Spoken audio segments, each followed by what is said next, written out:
Assalamu alaikum rahmatullahi ta'ala wa barakatuhu. Welcome back to my YouTube channel. This is Muhammad Asaduzzaman with you. কয়েকটি গুরুত্বপূর্ণ update নিয়ে হাজির হলাম। ভিডিওটি এতই গুরুত্বপূর্ণ,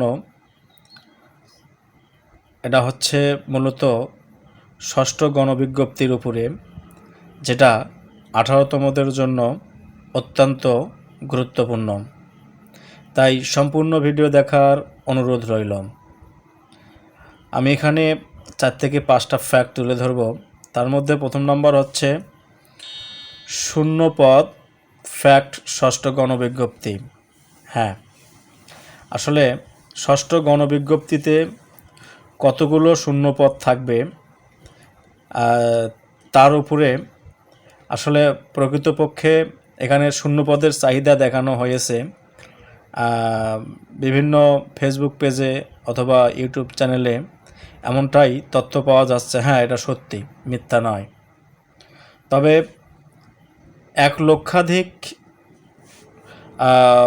শূন্যপদ রয়েছে, যেটা আসলে সবার জন্য সুবিধাজনক।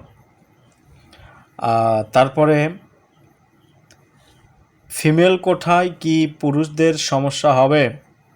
খুব গুরুত্বপূর্ণ একটা তথ্য এটা।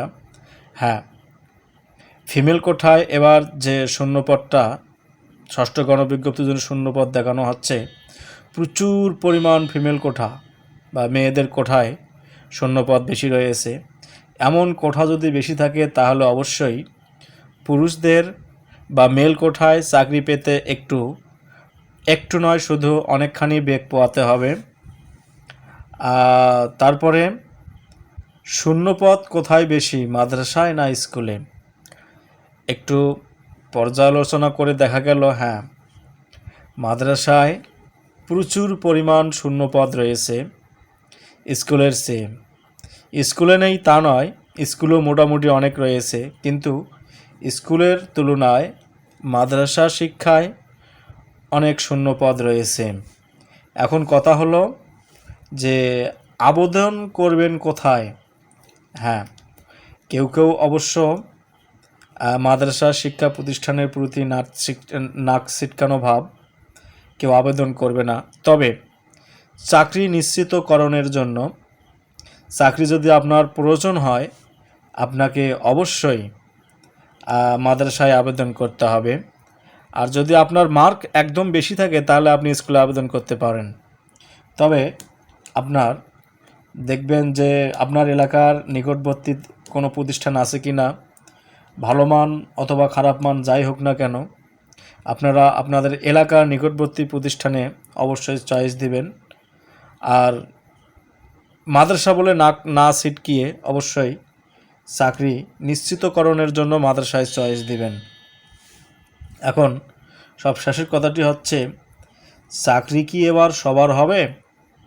আসলে এই যে ষষ্ঠ গণবিজ্ঞপ্তির উপর বেসিস করে যে শূন্যপদের তথ্যটি এখন সবার নজরে আসতেছে, এটা যদি সত্যি হয়, আশা করি এটা সত্যি, মিথ্যা নয়, এটা অবশ্যই সত্যি। আর যেহেতু শূন্যপদ বেশি, তো আশা করা যায় যে এবার প্রচুর পরিমাণ ক্যান্ডিডেটের চাকরি হবে ইনশাআল্লাহ, নিশ্চিত। এক ভাই লিখেছেন, বাবা মায়ের আইডি কি প্রয়োজন পড়ে? ভাইবার ক্ষেত্রে বাবা মায়ের আইডি কার্ডের প্রয়োজন পড়ে না। তবে আপনার অ্যাপ্লিকেন্ট কপি বাবা মায়ের যে তথ্য দিবেন সেখানে অবশ্যই আপনার আইডি কার্ড অনুযায়ী দিতে হবে। তবে আপনার এমপিও করতে এই বাবা মায়ের আইডি কার্ডের প্রয়োজন অবশ্যই হবে। আশা করি আমার উত্তরটি আপনি পেয়েছেন। Okay, these are all from this video. Thanks to all.